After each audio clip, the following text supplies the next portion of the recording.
नमस्कार दोस्तों, हमारे चैनल में आपका एक बार फिर से स्वागत है। आज बात करेंगे राष्ट्रपति चुनाव के बारे में। तो भारत राज्यों का एक संघ है और संघ की एक कार्यपालिका होती है। उस कार्यपालिका में राष्ट्रपति, उपराष्ट्रपति, प्रधानमंत्री, मंत्रिमंडल और महान्यायवादी या अटॉर्नी जनरल शामिल होते हैं। तो अब देखते हैं राष्ट्रपति के चुनाव में प्रक्रिया क्या होती है, चुनाव में भाग कौन कौन लेता है और इसका पूरे व्यवस्था को एक बार समझते हैं।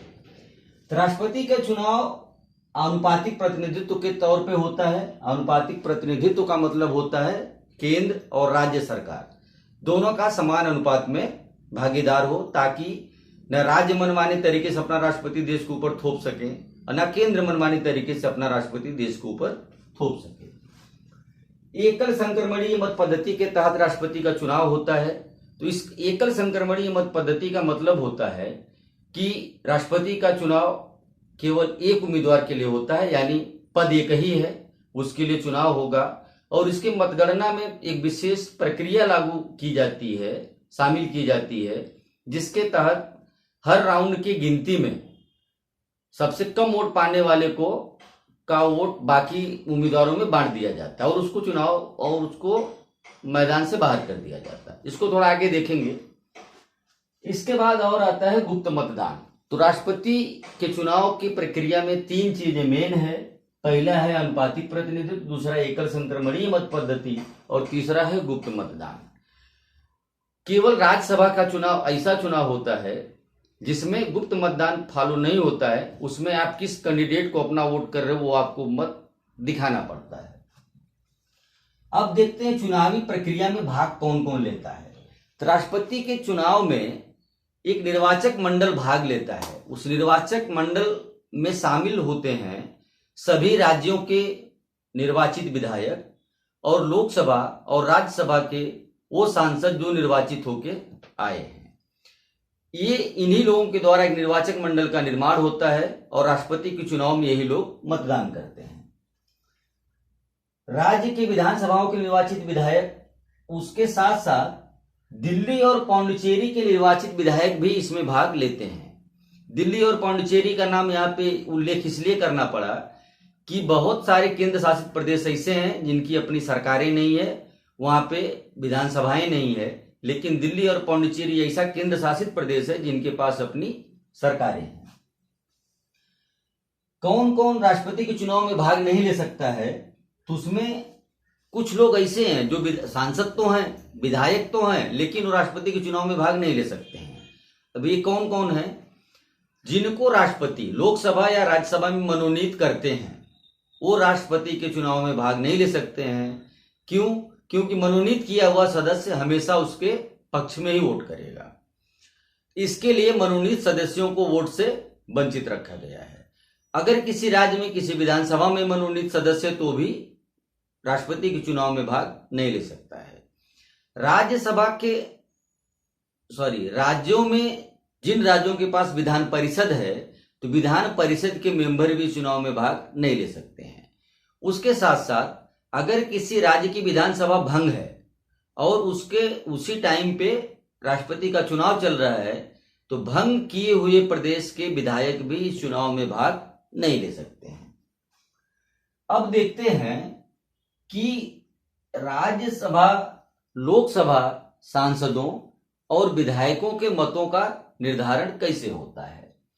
तो राज्यसभा और लोकसभा सदस्यों का जो एक मत है उसका मूल्य क्या होता है? उसके लिए सभी राज्यों के विधायकों, यानी पूरे देश में जितने विधायक हैं, तो पूरे देश में विधायकों की संख्या है 4120। अगर सारे लोग प्रेजेंट हैं तो इनकी संख्या कम या ज्यादा हो सकती है। कोई जगह खाली है, कोई स्थान रिक्त है, कहीं का विधानसभा भंग है या कोई और रीजन है, तो इसमें ये संख्या इससे कम तो हो सकती है लेकिन ज्यादा नहीं हो सकती है। तो सभी राज्यों के कुल विधायकों के मतों का मूल्य जो होता है उसमें लोकसभा और राज्यसभा के सांसदों की संख्या से भाग दिया जाएगा तो एक सांसद के वोट का वैल्यू निकल के आएगा। तो सभी राज्यों के विधायकों के मतों का जो मूल्य है वो है 5,49,495, यानी 5,49,495 में जितने सांसद हैं राज्यसभा और राज्यसभा और लोकसभा के मिला के, जिनकी संख्या लगभग 775 रहती है, उसमें भी वही शर्त है कि कहीं कोई सीट खाली है और कहीं पे और कोई रीजन से सीट कम हो सकती है। तो इनकी संख्या से अगर पूरे विधानसभा के जितने विधायक हैं उनके सारे मतों के मूल्य को डिवाइड किया जाएगा तो एक सांसद के मत के मूल्य निकल के आएगा। अब देखते हैं विधायक के मत का मूल्य की निर्धारण कैसे होता है। तो राज्य की कुल जनसंख्या यानी विधायकों के मतों का मूल्य फिक्स नहीं है कि जो उत्तर प्रदेश का है वो बिहार का है, वो महाराष्ट्र का है, वो राजस्थान का है, वो गुजरात का, ऐसा नहीं है। हर राज्यों के जनसंख्या अलग है, उसमें निर्वाचित होने वाले विधायकों की संख्या अलग है, तो इसके लिए उनके मतों का जो वैल्यू है वो चेंज होता है। तो राज्य की जितनी कुल जनसंख्या होती है उसमें विधानसभा के निर्वाचित सदस्य की संख्या से भाग देने पे एक विधायक के, उस राज्य के एक विधायक के मत का मूल्य निकल के आता है। प्रत्येक राज्य के विधायक के मतों का मूल्य अलग अलग होता है क्योंकि वहां की जनसंख्या अलग है, वहां के चुने जाने वाले विधायकों की संख्या अलग है। इसका निर्धारण 1971 की जनसंख्या के आधार पर होता है। यह भी एक दिलचस्प कहानी है कि 1971 के चुनाव में, राष्ट्रपति के चुनाव के टाइम पे दक्षिण भारत की कुछ राजनीतिक पार्टियां इंदिरा गांधी के पास आईं और बोली कि हम लोग जनसंख्या नियंत्रण कानून को सख्ती से पालन कर रहे हैं, जिससे हमारे प्रदेश में जनसंख्या की वृद्धि में कमी दर्ज की गई है। लेकिन कुछ राज्य ऐसे भी हैं जो जनसंख्या नियंत्रण कानून को सख्ती से पालन नहीं कर रहे हैं, तो वहां के पॉपुलेशन बढ़ रहा है। तो राष्ट्रपति के चुनाव में वो राज्य जिनकी जनसंख्या ज्यादा है वो डोमिनेट करेंगे, यानी वो उनके मतों का वैल्यू अधिक होगा, तो उनके मनपसंद का राष्ट्रपति चुने जाने की संभावना अधिक रहेगी। तो इंदिरा जी ने एक उस समय समाधान निकाला कि ठीक है 1971 के आधार पे ही आने वाला चुनाव कराया जाएगा। इस चीज को जारी रखते हुए 2001 में अटल बिहारी सरकार ने इस चीज को बढ़ा के 2026 तक लागू कर दिया। अटल बिहारी सरकार ने फैसला लिया कि 2026 के बाद जो जनगणना होगी उसके आधार पे राष्ट्रपति का चुनाव 2026 के बाद जो होगा वो उस जनगणना के बाद होगा। तो 2026 के बाद जनगणना होगी 2031 में। 31 के बाद जब जनगणना होगी उसकी जो संख्या निकल के आएगी उसके आधार पर इनके मतों का वैल्यू फिर चेंज होगा। अभी निर्धारित होता है 1971 की जनगणना के आधार पे। हालांकि 2011 की जनगणना के आधार पे अगर इसको कैलकुलेट किया जाए आज के डेट में, तो हर राज्यों के विधानसभा के विधायकों का जो वैल्यू है, मतों का वैल्यू, वो डबल से अधिक हो गया है। तो ठीक है 2026 जब आएगा उसके बाद जो जनगणना होगी तब जो चेंज होगा। तो विजयी होने के लिए एक उम्मीदवार को, जिसको राष्ट्रपति चुना जाना है या जिसको राष्ट्रपति बनना है, उसको कितने मतों की आवश्यकता होती है। तो उसमें कुल वैध मतों की संख्या यानी राज्यसभा, लोकसभा और राज्यों के सारे विधायकों के मतों का जो वैल्यू है, वो वैध मतों का जो वैल्यू है उसको 2 से डिवाइड करेंगे तो जो संख्या आएगी उसमें 1 जोड़ देंगे तो इतना अगर वोट किसी को मिल गया उम्मीदवार को तो राष्ट्रपति वो बन जाएगा।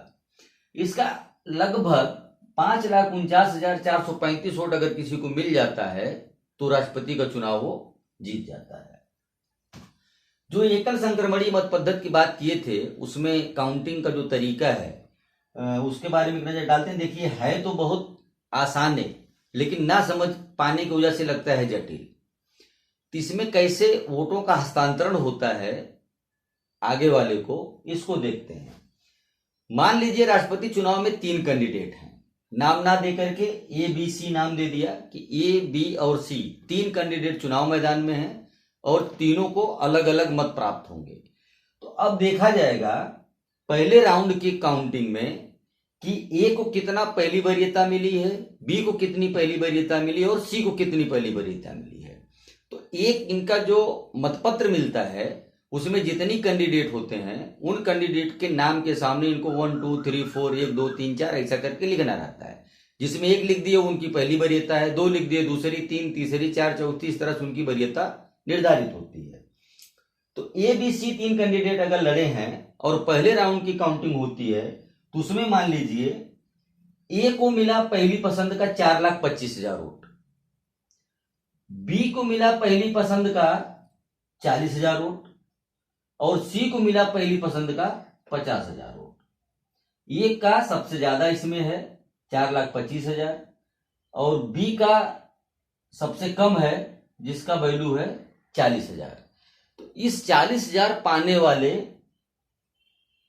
कैंडिडेट को यानी बी कैंडिडेट को चुनावी प्रक्रिया से बाहर कर दिया जाएगा। इसका जो 1 नंबर का पहली वरीयता प्राप्त का मत है उसको हटा दिया जाएगा। अब दूसरी वरीयता प्राप्त में कितना वोट मिला उसको देखेंगे। तो दूसरी वरीयता में इसको मिला है 60,000 ए को, बी को, और सी को मिला है दूसरी वरीयता में 30,000। तो इसके वोट को, जो ये 60,000 वोट इसको मिला है दूसरी वरीयता में, इसको इन दोनों कैंडिडेटों में ए और बी में बांट दिया जाएगा। अब अगर कोई कैंडिडेट ऐसा है जो विजयी मत प्राप्त करने में सफल हो गया है तो काउंटिंग यहीं पर रोक दी जाएगी, और अगर नहीं हुआ है तो इसी तरह से काउंटिंग को फिर आगे बढ़ा दी जाएगी। तो उम्मीद करते हैं इस राष्ट्रपति को चुनाव को और प्रक्रिया को आप समझे होंगे, और अगर ये वीडियो आपको अच्छी लगी तो इसको लाइक करें, शेयर करें, चैनल को सब्सक्राइब करें। धन्यवाद, मिलते हैं अगले वीडियो में।